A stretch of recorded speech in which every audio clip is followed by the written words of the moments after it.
Today I want to appeal to United Nations and Western rationalists and Western religious leaders. United Nations and Western rationalists recommend usually material wealth or ephemeral wealth. For Jesus, there are curses like affluence, comfort, consumption, and rich economies. So, on the other hand, they should be recommending eternal wealth or blessings according to Jesus, such as poverty, hunger, weeping, and suffering to their own civilizations. Actually, Jesus says, "Woe to the rich, all the things what we recommend, United Nations, Western religions, all the Western nations, what we recommend, affluence, happiness." But Jesus says, "Woe to you those who are happy, woe to you those who are eating full, woe to them when people praise you, your economy, woe to you, all the affluent people, see curses. But the blessings, blessed are the poor, blessed are the hungry, blessed are the weeping, blessed are the suffering." These things they would never recommend. The Western rationalists believe Jesus Christ, but they never recommend these things.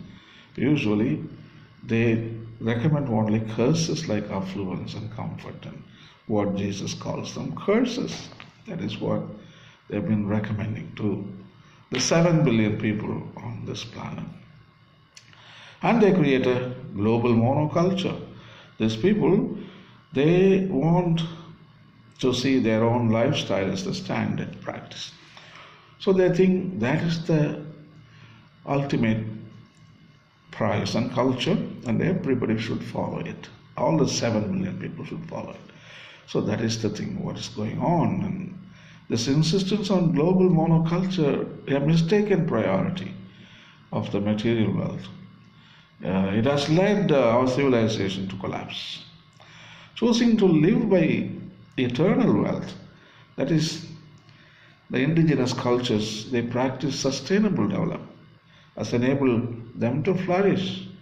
E.F. Schumacher in his book Small is Beautiful points out a society suffering from spiritual poverty yet considering itself as a wealthy is an ultimate delusion. In this regard, Western society perhaps can never be a role model to the rest of the world to be followed. If one does, ultimately, it will lead to misunderstanding and ecocide. The capitalist development paradigm permits the minority of the world's people to enjoy wealth and luxury, but only by forcing others into dehumanizing poverty, creating unjust inequalities between rich and poor, and destroying the environment in the process. Since the West is the most preferred model of emulation for the rest of the world, they have a moral obligation to set a good example that will lead to the well-being of the planet and sustainable development, not scandalizing other cultures and other 7 billion people. Jesus Christ warns scandal in these words. Woe to him through whom scandal comes. It would be better for him if a millstone were hung around his neck and he were thrown into the sea, than that he should offend one of these little ones. Luke chapter 7, verse 1 to 2. The rich industrial countries of the West plus Japan may just voluntarily create their own reduction and consumption and show a shining demonstration. They can do that, such demonstration. Jesus Christ applauds. You are light of the world.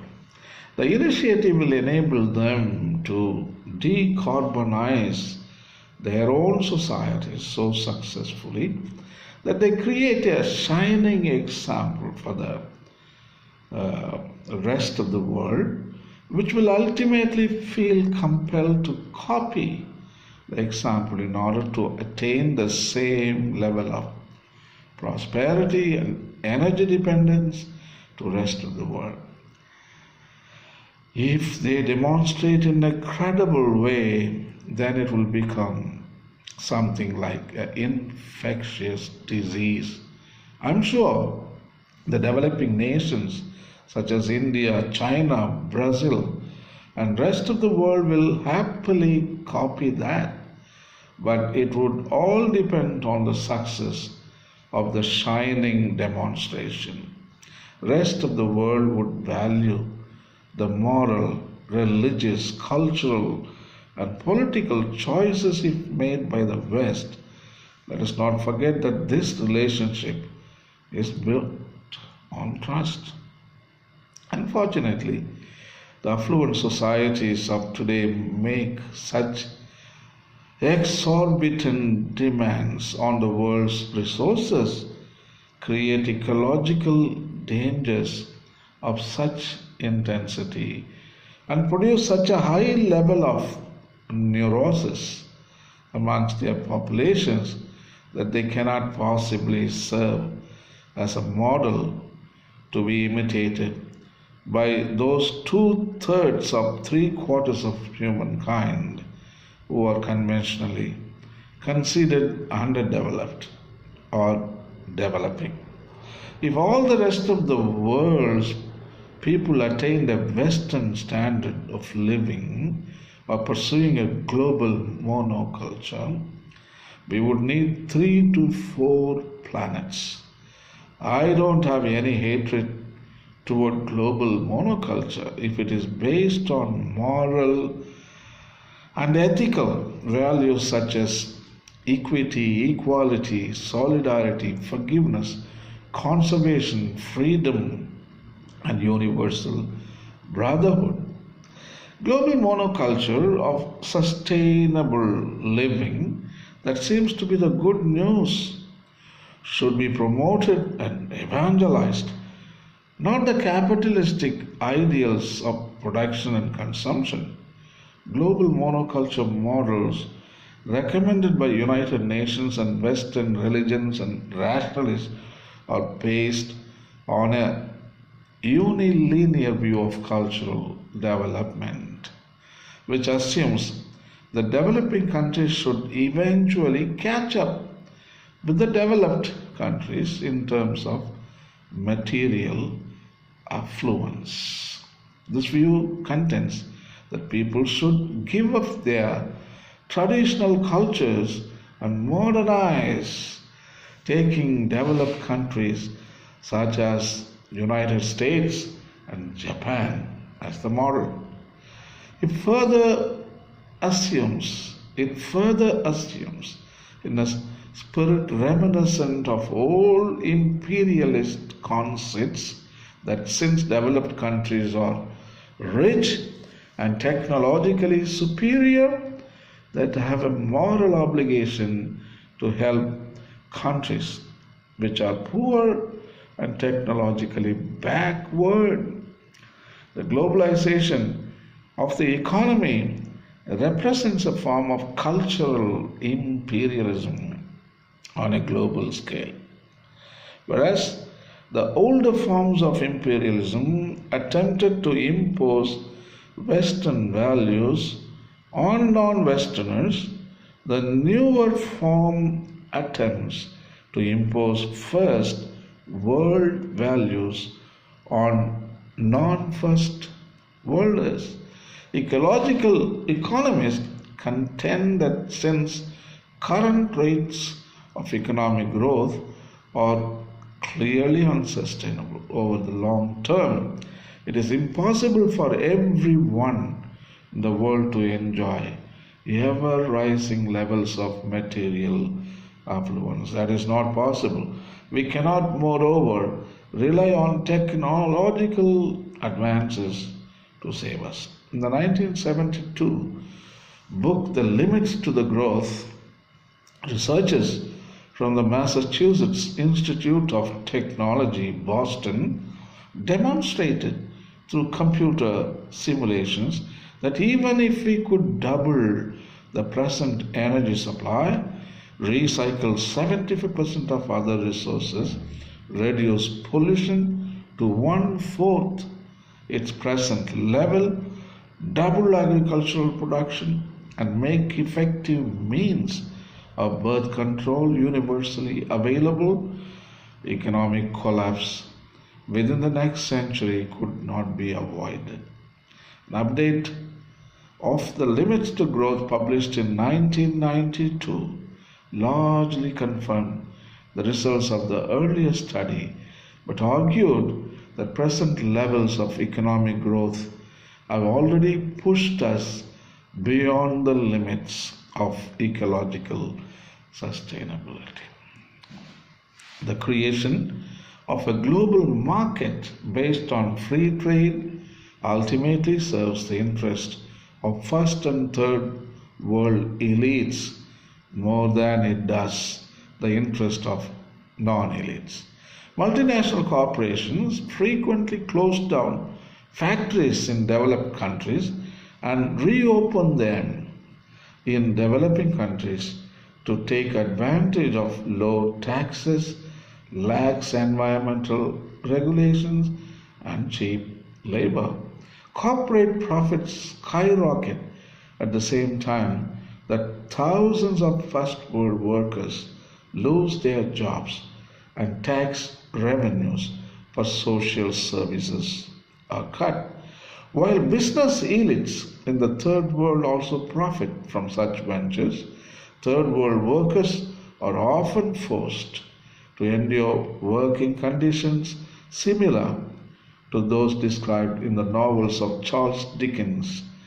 The combination of exploitative working conditions and global free trade policies leads to competitive pressure, which also drives down wages and benefits in first world countries. Workers in both the north, the rich, and the south, the poor, are engaged in what has been described as a race to the bottom. The poor, of course, often do not have enough money to buy even essential goods.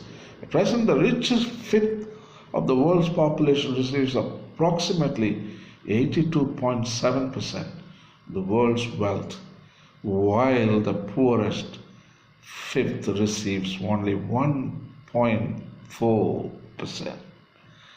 Much of the discrepancy can be blamed on increased globalization.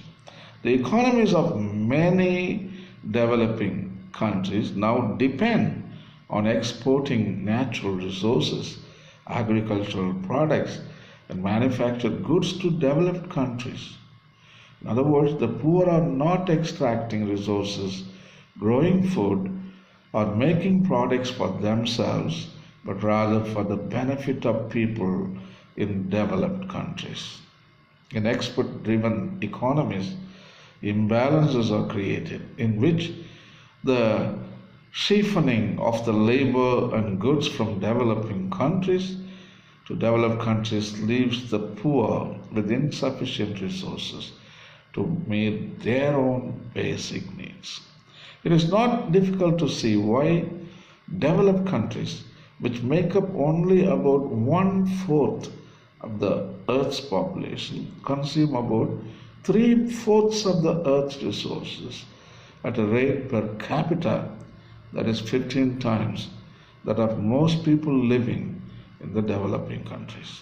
Therefore, United Nations, Western religions, and Western rationalism, the rationalists should try to prescribe indigenous lifestyle to Western cultures, not the other way. Indigenous skills, knowledge, and information are accumulated and developed over the millennia based on long-term experience of the successes and failures of particular methods. Research has revealed that through indigenous knowledge of food production, people are better able to feed themselves than if they have scientific interference from outside. Indigenous knowledge of farming and forestry maintains biodiversity than the mechanized type of farming. In other words, change is required in Western cultures while indigenous cultures continue to live unchanged as they lived for millennia. We need a new purpose in life which is different from the ideology of high living standards for everyone. This new purpose could be termed trusteeship or stewardship and elegant simplicity for everyone. United Nations should operate on moral ground, not on capitalism ground. If United Nations gives priority to justice, morality, and ethics, it would simply identify the danger, pass the necessary laws, and get on with eliminating fossil fuels. But for various reasons, both good and bad, no such infrastructure exists. We must address climate change danger with a very complex and cumbersome international system we have, where almost 200 countries must first achieve some national consensus on policy and then build a global consensus for action on that shaky foundation. In other words, United Nations should show more aggressive pursuit on moral ground if they operate on justice, moral and ethical foundation, not lulling people into a false sense of confidence that something is being done. Climate change is unique. It raises numbers of hard security problems and it has no hard security solutions at all. In fact, the only solution it has is cooperation. It takes real maturity to do cooperation. If we miss cooperation, the climate takes over itself, and all we have got left is adaptation, which will be brutal, ugly. The politics is what slows it down and screws it up. But no big thing can be done in the human world without a great deal of consciousness and moral ground. We need to inject idealism, ethics, and morality into our system. Only then can we create a social and economic system which is fair and just. Unfortunately, at present, our emphasis is on the economy and material wealth. The eternal values are secondary. This needs to be the other way around. Western cultures should choose poverty, hunger, compassion, simplicity, and humility to bring equilibrium to the earth. They are not only options, but they should be choices. They should become choices for a sustainable future. This could bring a sacred balance to a dying planet, which is already facing imbalance due to environmental crisis. Our attitude towards poverty, hunger, weeping needs a radical change. We should see them as blessings, not as curses or something to be wiped out. They are elements of keeping a balance in the earth. The moment our attitude changes, everything will start to change. The right attitude will produce right relationship and also right language. Focusing on affluence, on accumulating more and more possessions, and on thinking that being rich is the status symbol, such a mindset will corrupt our actions and our lives. But if the focus is on creativity, on human relationships, on beauty and aesthetics, on arts and culture, on community and spirituality, then money is of lesser importance.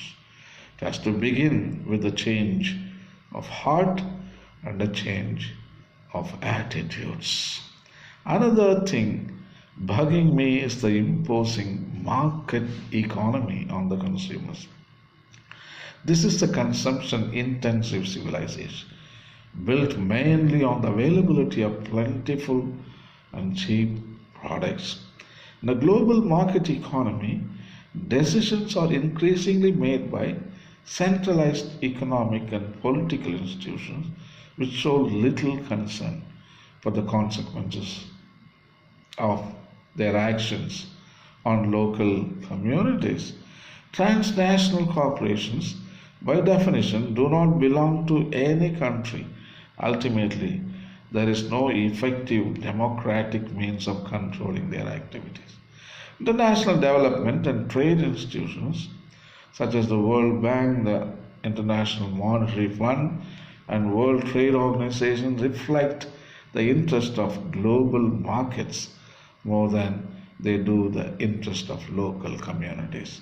Both wealth and power are increasingly concentrated in the hands of the global capitalist elite, often at the expense of average citizens in both the developed and developing countries. Moreover, markets do not provide what we really need, but they create unlimited new needs and fuel greed.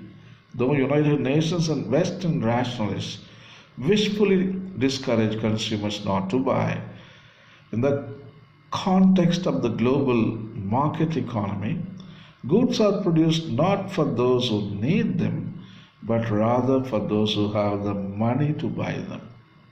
Rather than convincing 200 leaders of the states not to produce, United Nations and Western rationalists try to convince 7 billion people not to consume them.